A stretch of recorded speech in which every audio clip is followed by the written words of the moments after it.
Hello friends, இன்றைக்கி நம்ம பார்க்க போகிறது ஆஃப்லைன் டூல் யூஸ் பண்ணி GSTR1 எப்படி ஃபைல் பண்ணலாம் அப்படின்னு. ஃபஸ்ட்டு ஒரு வீடியோ போட்டிருந்தேன். அதில் ஆஃப்லைன் டூலை எப்படி யூஸ் பண்ணுறதுன்னு மட்டும்தான் சொல்லியிருந்தேன். இதில் டீட்டெயில்டாக GSTR1 எப்படி ஃபைல் பண்ணுறதுன்னு பார்க்கலாம். ஃபஸ்ட்டு ஆஃப்லைன் யூட்டிலிட்டி டூலை நீங்கள் டவுன்லோட் பண்ணதுக்கப்புறமா அந்த ஃபோல்டரை எக்ஸ்ட்ராக்ட் பண்ணுங்கள். அதுக்குள்ளே அந்த அப்ளிகேஷன் ஃபைல் எல்லாமே இருக்கும். அதில் GSTR1 அப்படின்னு போட்டு ஒரு எக்ஸல் ஷீட் இருக்கும். இது வந்து ஒரு மாடல் எக்ஸல் ஷீட் தான். GSTN எப்படி இருக்கணும், டேட் எப்படி இருக்குன்ற ஃபார்மேட்டில் இருக்கும். அதோட இது வந்து ஒரு ப்ரொடெக்டட் ஷீட்டு. இதில் நீங்கள் எதுவுமே டெலிட் பண்ண முடியாது, பார்த்துக்கலாம். இன்வாய்ஸஸ் எப்படி இருக்குது, வேல்யூஸ் எல்லாம் எப்படி ஆட் பண்ணியிருக்கிறாங்க அப்படின்ற மாதிரியான ஒரு டெம்ப்ளேட் இருக்கும். இதில் நீங்கள் இந்த டீட்டெயில்ஸ் எல்லாத்தையும் பார்த்துக்க முடியும். ஸோ மேலே இருக்கிற அந்த ஹெட்டரை மட்டும் காப்பி பண்ணி நீங்கள் புதுசாக ஒரு எக்ஸல் ஷீட்டை ஓப்பன் பண்ணி அதை போட்டிங்கன்னா அதுக்கப்புறமா அதில் இருக்கிற டீட்டெயில்ஸ் எல்லாத்தையும் உங்களால் எடிட் பண்ண முடியும். எனிவேஸ் நமக்கு அந்த மேலே இருக்கிற ஃபோல்டரை நம்ம எடிட் பண்ண தேவையில்லை. அதில் உள்ளே இருக்கிற நம்பர்ஸ், அதாவது யூனிக் ரெசிபியன்ட்ஸ் GSTIN யூனிக் எவ்வளோவா இருக்குது, நம்பர் ஆஃப் இன்வாய்ஸஸ் எவ்வளோ இருக்குது, டோட்டல் வேல்யூ, இதெல்லாம் தான் நம்ம சேஞ்ச் பண்ணணும். கீழே நம்மளோட ஒவ்வொரு இன்வாய்ஸஸாக நம்ம ஆட் பண்ணி வச்சுக்கிட போகிறோம். ஸோ அதை மேலே இருக்கிற ஹெட்டரை மட்டும் காப்பி பண்ணி ஒரு புது எக்ஸல் ஷீட்டாக உங்களுக்கு கரெக்டாக இருக்கிற நேமில் நீங்கள் ஸ்டோர் பண்ணி வச்சுக்கோங்க. எக்ஸாம்பிள் B2B அல்லது GSTR1 எக்ஸல் ஷீட் அப்படின்னு நீங்கள் வந்து அதை தனியாக எடுத்து வச்சுக்கலாம். இதில் ரிசீவர் நேம் அப்படின்ற காலம் வந்து தேவையில்லை. நீங்கள் வைக்கணும்னா வச்சுக்கலாம், ஆனால் அது வந்து மேண்டேட்ரி ஃபீல்டு கிடையாது. நீங்கள் GSTN போட்டாலே GSTNோடைய ரெசிபியன்ட் நேம் வந்து ஆட்டோ பாப்புலேட் ஆயிரும். எங்கன்னா GST போர்ட்டலில் இங்கேயுமே தேவையில்லை, நீங்கள் வேணும்னா கொடுத்துக்கலாம். இல்லை மற்ற டீட்டெயில்ஸ் எல்லாத்துலேயுமே நீங்கள் தேவையானதை ஆட் பண்ணணும். இப்போது இதில் பிளேஸ் ஆஃப் சப்ளை, இப்போ நீங்கள் தமிழ்நாட்டுக்குள்ளே தான் பண்ணுறீங்கன்னா அதை நீங்கள் தமிழ்நாடுன்னு வச்சுக்கலாம். நீங்கள் வேறு இது மாற்றுறீங்க அப்படின்னா அதுக்கேற்றாப்புல நீங்கள் சேஞ்ச் பண்ணிக்கோங்க. அதே மாதிரி இன்வாய்ஸ் டைப்பு வந்து ரெகுலராக அல்லது இன்ட்ராஸ்டேட்டுக்கு கொடுக்குறீங்களா, டீம்டு எக்ஸ்போர்ட்டா அப்படின்ற மாதிரி நீங்கள் கொடுத்துக்கலாம். இப்போ எனக்கு இருக்கிற கேஸில் எனக்கு எல்லாமே தமிழ்நாட்டுக்குள்ளது ரெகுலர் தான், ரிவர்ஸ் சார்ஜ் வந்து கிடையாது. அதனால் நோ அப்படின்றதுக்காக என் போட்டு இந்த டெம்ப்ளேட்டை நான் சேவ் பண்ணி வச்சுக்க போகிறேன். இந்த கேஸில் எனக்கு இது ஓகேவாக இருக்குது. உங்களோட கேஸில் இப்போ நீங்கள் இன்டர்ஸ்டேட்டுக்கு கொடுக்குறீங்கன்னா இப்போ இதில் தமிழ்நாடுன்னு போட முடியாது. அதேமாதிரி ரிவர்ஸ் சார்ஜையும் நீங்கள் யூஸ் பண்ணுறீங்கன்னா அது போட முடியாது. ஸோ அந்த கேஸஸில் நீங்கள் அதை அதுக்கேற்றபடி மாற்றிக்கோங்க. ஸோ அப்போவே நான் சொன்னேன் இல்லையா, அதே போல் இப்போ நீங்கள் GST போர்ட்டலில் ஒவ்வொரு இன்வாய்ஸஸை ஆட் பண்ணுறீங்கன்னா நீங்கள் GSTN போட்ட உடனே ரிசீவர் நேம் ஆட்டோ பாப்புலேட் ஆயிரும். ஸோ அதே கேஸ் தான் இங்கேயும். அதனால தான் ரிசீவர் நேம் தேவையில்லை, நான் டெலிட் பண்ணிவிட்டு நீங்கள் வேணும்னா அதையும் நீங்கள் மெயின்டைன் பண்ணலாம். ஸோ இப்போ என்னோடய இன்வாய்ஸ் நம்பர், இன்வாய்ஸ் வேல்யூ ரெண்டையுமே ஆட் பண்ணிவிட்டேன். அதுக்கு ஈக்குவலாக நான் இந்த ஏற்கனவே காப்பி பண்ணி வச்சுருந்த அந்த பிளேஸ் ஆஃப் சப்ளை அதையும் நான் காப்பி பண்ணி கீழே ட்ராக் பண்ணி விட்டுக்கிறேன். ஸோ இப்போ invoice number, invoice value, place of supply, reverse charge, invoice type எல்லாமே ஆட் பண்ணியாச்சு. அடுத்தப்போ rate and taxable value add பண்ண போகிறேன். ஸோ இதெல்லாமே நான் எக்ஸல் ஷீட்டில் என்னோட பில் ஆஃப் சப்ளை பில் எல்லாத்தையுமே நான் ஆட் பண்ணி வச்சேன்னா அதுலேருந்து நான் காப்பி பண்ணி பேஸ்ட் பண்ணுறேன். நீங்கள் சாஃப்ட்வேர் டூல் ஏதாச்சும் சாஃப்ட்வேர்ஸ் யூஸ் பண்ணி பில் நீங்கள் ஏற்றுறீங்க அப்படின்னா ரொம்ப ஈஸியாக இருக்கும். அது வந்து உங்களுக்கு நிறைய ரெக்கார்ட்ஸ்னால் அது ரொம்ப யூஸ்ஃபுல்லாக இருக்கும். கொஞ்சம் ரெக்கார்ட்ஸ் ஒரு 50 அப்படின்னா இந்த மாதிரி எக்ஸல் ஷீட்டே உங்களுக்கு போதும். இப்போ இதில் டாக்ஸபிள் வேல்யூ அப்படின்றது வந்து 8440 ரூபா. அதுக்கு டேக்ஸ் 18%. ஸோ அந்த டேக்ஸையும் இந்த டாக்ஸபிள் வேல்யூ நீங்கள் ஆட் பண்ணால் தான் உங்களோட டோட்டல் இன்வாய்ஸ் வேல்யூ வரும். ஸோ அது கரெக்டாக இருக்குதான்னு செக் பண்ணிக்கோங்க. 990 வரும். அதுதான் வந்து இன்வாய்ஸ் வேல்யூ. ஸோ எப்போவுமே டாக்ஸபிள் வேல்யூவோட எவ்வளோ ரேட்டோ அந்த டேக்ஸை ஆட் பண்ணால் வர்றது தான் இன்வாய்ஸ் வேல்யூ. டாக்ஸபிள் வேல்யூன்றது டேக்ஸ் ஆட் பண்ணுறதுக்கு முன்னுக்குட்டி இருக்கிற வேல்யூ. நெக்ஸ்ட் நம்ம பார்க்க போகிறது இன்வாய்ஸ் டேட்டு.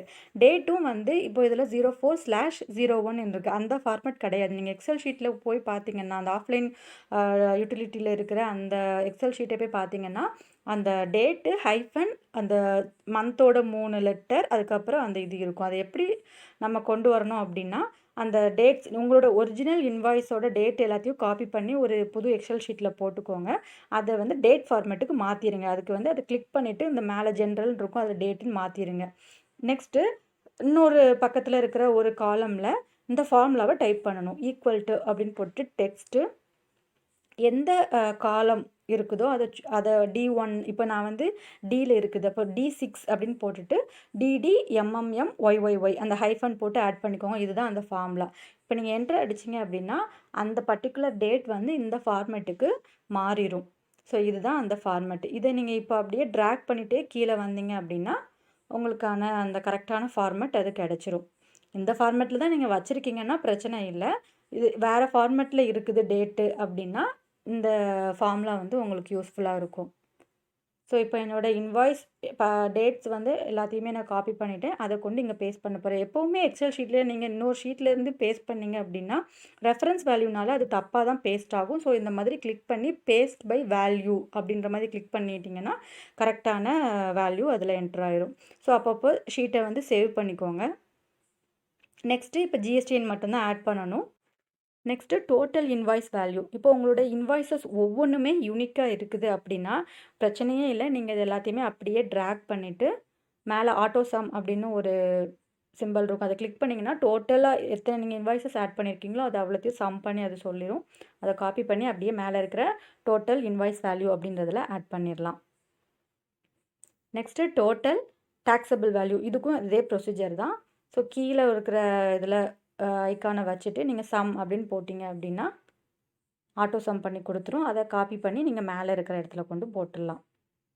இப்போது ஆட்டோ சம் கிளிக் பண்ணிடலாம். ஸோ டோட்டல் வேல்யூ அது கேல்குலேட் பண்ணிடுச்சு. இதை மேலே கொண்டு போய் நீங்கள் டேரெக்டாக அங்கேயே கூட ஆட்டோ சம்னு கொடுக்கலாம். அது எந்த ரோன்னு கேட்கும். நீங்கள் இதை செலக்ட் பண்ணிங்க, இந்த காலம் செலக்ட் பண்ணிங்கன்னா அது ஆட்டோ சம் பண்ணி கொடுத்துரும். ஸோ இப்போவும் சொல்கிறேன், உங்களுக்கு நிறைய இன்வாய்ஸஸ் இருந்துச்சுன்னா சாஃப்ட்வேர்ஸ் அதுக்குன்னு தனியாக இருக்குது. சாஃப்ட்வேரு GSTR1, 3B, 9 எல்லாமே இது கால்குலேட் பண்ணி கொடுத்துரும். இன்வாய்ஸஸ் ரொம்ப கம்மியாக இருக்குது. B2B ஒரு 10லேருந்து 25, 30 தான் இருக்குதுன்னா இந்த மாதிரி மெத்தட் உங்களுக்கு சூட்டபுளாக இருக்கும். அதே மாதிரி இன்னொன்று முக்கியமாக கவனிக்க வேண்டியது, உங்களோட இன்வாய்ஸஸ் ஒவ்வொன்றும் யூனிக்காக இருக்குது அப்படின்னா இன்வாய்ஸ் வேல்யூ யூனிக்காக தான் இருக்கும். ஸோ இந்த மாதிரி சிச்சுவேஷனில் நீங்கள் ஆட்டோ சம் யூஸ் பண்ணி அதை காப்பி பண்ணி டோட்டல் இன்வாய்ஸ் வேல்யூ அப்படின்ற காலத்தில் கொண்டு நீங்கள் போட்டலாம். அது பிரச்சனையே இருக்காது. உங்களோட இன்வாய்ஸ் வேல்யூ வந்து இன்வாய்ஸ் நம்பர் வந்துட்டு யூனிக்காக இல்லை அப்படின்னா இந்த கண்டிஷன் வந்து நமக்கு அப்ளை ஆகாது. எக்ஸாம்பிளுக்கு இப்போ இன்னொரு கேஸ் எடுத்துக்கலாம். இதில் வந்து ஃபஸ்ட்டு இருக்கிற 2 பில்லுக்குமே இன்வாய்ஸ் நம்பர் ஒன்று தான். அதாவது ஒரே இன்வாய்ஸில் 12%க்கு ஒரு நம்பர், ஒரு வேல்யூ டாக்ஸபிள் வேல்யூ, 18%க்கு ஒரு டாக்ஸபிள் வேல்யூ அப்படின்னு வச்சுருக்கிறேன். இந்த மாதிரி கண்டிஷனில் நீங்கள் டோட்டல் இன்வாய்ஸ் வேல்யூக்கு ஆட்டோ சம் போட்டிங்க அப்படின்னா டூப்ளிகேஷன் எரர் ஆயிரும். அதாவது 2 தடவை ஒரே இன்வாய்ஸை ஆட் பண்ணுற மாதிரியான சிச்சுவேஷன் வந்துடும். ஸோ இந்த மாதிரி சிச்சுவேஷனை நீங்கள் ஆட்டோ சம் டோட்டல் இன்வாய்ஸ் வேல்யூக்கு போட முடியாது. இந்த கேஸில் 2 டாக்ஸபிள் வேல்யூ இருக்குது. ரூ. 239, இன்னொன்று வந்து ரூ. 2769. இந்த ரெண்டுக்கும் 12%க்கும் 18%க்கும் டேக்ஸ் போட்டதுக்கப்புறமா தான் அந்த 3000 அமௌண்ட் வருது, இன்வாய்ஸ் வேல்யூ அமௌண்ட் வருது. எக்ஸாம்பிள் இப்போ நம்ம ரூ. 239 ரூ. 2769 ஆட் பண்ணால் ரூ. 3008. ஸோ இது வந்து total taxable value for that particular இன்வாய்ஸ்க்கு. அதே மாதிரி அந்த ரூ. 279 நீங்கள் 12% ரேட் போட்டிங்க அப்படின்னா ரூ. 28 வரும். அதே மாதிரி இன்னொரு வேல்யூ போட்டிங்கன்னா ரூ. 498 வரும். ஸோ இந்த 2 தான் டேக்ஸ் வேல்யூ. இந்த ரூ. 498 நீங்கள் டாக்ஸபிள் வேல்யூட ஆட் பண்ணால் தான் இன்வாய்ஸ் வேல்யூ நமக்கு கிடைக்கும். ஸோ இந்த கேஸில் 2 இன்வாய்ஸ், அதாவது இன்வாய்ஸ் நம்பர் ஒன்று தான், இன்வாய்ஸ் வேல்யூ ஒன்று தான், ஆனால் 2 டிஃப்ரெண்ட் ரேட்டில் டாக்ஸபிள் வேல்யூ கிடைக்குது. இந்த மாதிரி கண்டிஷனில் நீங்கள் ஆட்டோ சம் போட்டிங்க அப்படின்னா ஒரே இன்வாய்ஸையே 2 டைம்ஸ் நீங்கள் ஆட் பண்ணுறதுக்கு ஈக்குவல் ஆயிரும். ஸோ இந்த கண்டிஷனில் நீங்கள் பார்த்து, அதாவது ஒவ்வொரு என்ட்ரியாக பார்த்து தான் உங்களால் பண்ண முடியும். அல்லது இதுக்குன்னு தனியாக ஃபார்முலாஸ் இருக்குது. அதாவது யூனிக் ரெக்கார்ட்ஸை மட்டும் எடுத்து ஆட் பண்ணுற மாதிரியான ஃபார்முலாஸ் இருக்குது. நீங்கள் அதை யூஸ் பண்ணிக்கலாம். இப்போவும் சொல்கிறேன், உங்களுக்கு நிறைய இன்வாய்ஸஸ் இருக்குது. 500, 1000 கிட்ட உங்களுக்கு B2B இன்வாய்ஸஸ் இருக்குன்னா கண்டிப்பாக நீங்கள் சாஃப்ட்வேர் யூஸ் பண்ணி பண்ணுறது தான் பெஸ்ட்டு. அதுதான் ஈஸியும் கூட. அது உங்களுக்கு GSTR1, 9, 3B எல்லாமே கால்குலேட் பண்ணி கொடுத்துரும். இல்லை ரொம்ப கம்மியாக இருக்குது, ஒரு 50 தான் வருது, எனக்கு சாஃப்ட்வேர் போடுற அளவுக்கு எனக்கு வந்து இது கிடையாது அப்படின்னு நீங்கள் நினச்சிங்கன்னா மட்டும் இந்த மாதிரி எக்ஸல் ஷீட்டில் நீங்கள் யூஸ் பண்ணிக்க முடியும். அதுக்கப்புறம் நம்பர் ஆஃப் யூனிக் இன்வாய்ஸஸை கண்டுபிடிக்கிறது எப்படின்றது இப்போ பார்க்கலாம். ஸோ அந்த உங்களோட இன்வாய்ஸஸ் இன்வாய்ஸ் நம்பர் அப்படியே காப்பி பண்ணி ஒரு எக்ஸல் ஷீட்டில் போட்டுட்டு அட்வான்ஸ்னு ஒரு டேப் இருக்கும். டேட்டா கிளிக் பண்ணிவிட்டு அட்வான்ஸ் ஃபில்டர் அப்படின்னு ஒன்று இருக்கும். அதை கிளிக் பண்ணிவிட்டு ஆட்டோமேட்டிக்காக கீழே காப்பி டு அனதர் லொக்கேஷன் இருக்கும். அதை கிளிக் பண்ணிவிட்டு லிஸ்ட் ரேஞ்சில் ஆட்டோமேட்டிக்காக நம்ம என்ன டியில் வச்சுருக்கோம் அப்படின்னா D செலக்ட் ஆகி தான் இருக்கும். காப்பி டூவில் உங்களுக்கு பிடிச்ச ஏதோ ஒரு காலத்தை சூஸ் பண்ணிக்கோங்க. இப்போ ஈக்கு கொண்டு வரணும் அப்படின்னா ஈயில் வச்சுட்டு ஒரு கிளிக் பண்ணிங்கன்னா போதும், அது காலம் செலக்ட் ஆயிரும்.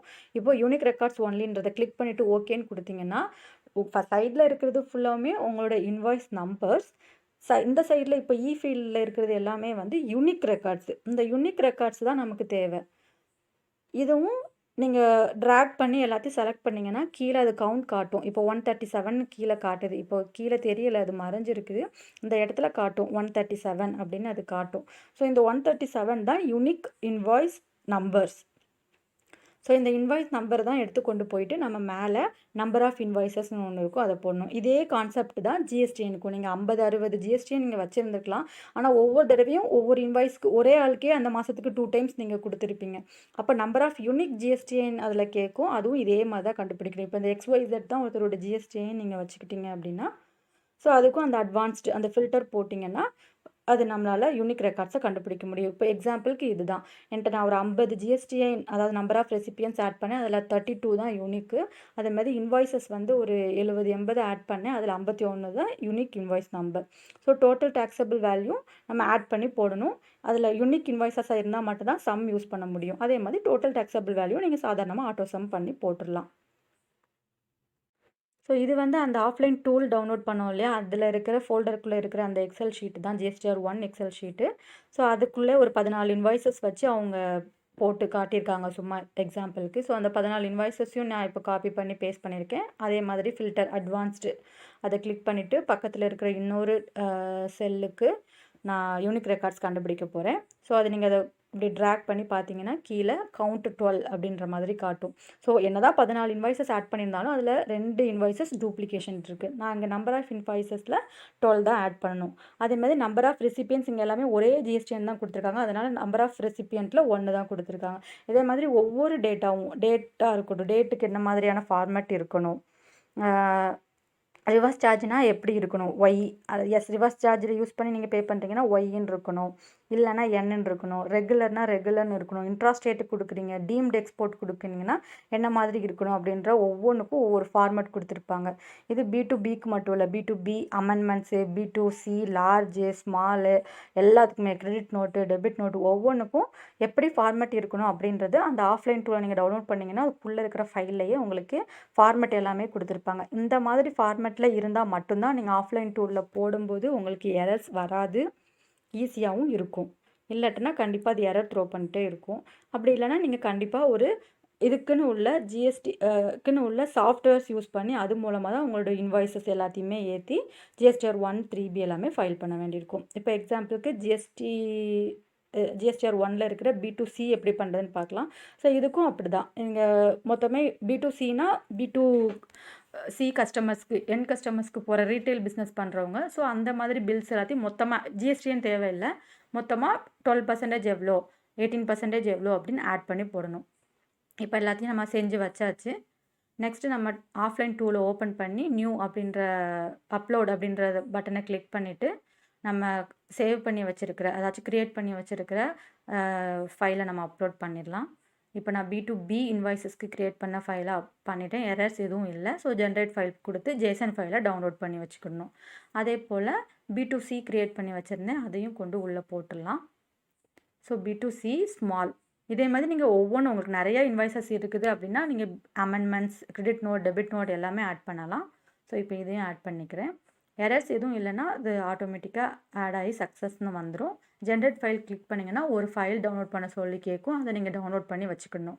உங்களோட ஜிஎஸ்டி லாகின் போர்ட்டலுக்குள்ளே போயிட்டு ப்ரிப்பேர் ஆஃப்லைன் அப்படின்னு கொடுத்துட்டு நீங்கள் க்ரியேட் பண்ண B2B B2C அதுக்கப்புறம் அமெண்ட்மெண்ட்ஸ் எது இருந்தாலும் சரி எல்லா ஃபைல்ஸையுமே நீங்கள் இதில் கொடுத்தீங்கன்னா உள்ளே போயிடும். ஏன்னு வந்துச்சுன்னா ஒரு எரர்ஸ் எதுவும் இல்லைன்னு அர்த்தம். இப்போ உள்ளே எல்லாமே ஆட் ஆகிடுச்சு. இப்போ எதுவும் பிரச்சனை இல்லை, எல்லாம் ஆட் ஆகிடுச்சு. இனிமேல் ஃபைல் பண்ண வேண்டியது மட்டும்தான். ஸோ உங்களுக்கு வேறு எதுவும் டவுட்ஸ் இருந்துச்சுன்னா கமெண்ட் செக்ஷனில் கேளுங்க. சேனலை மறக்காமல் சப்ஸ்கிரைப் பண்ணுங்கள், வீடியோவை லைக் அண்ட் ஷேர் பண்ணுங்கள். தேங்க்யூ.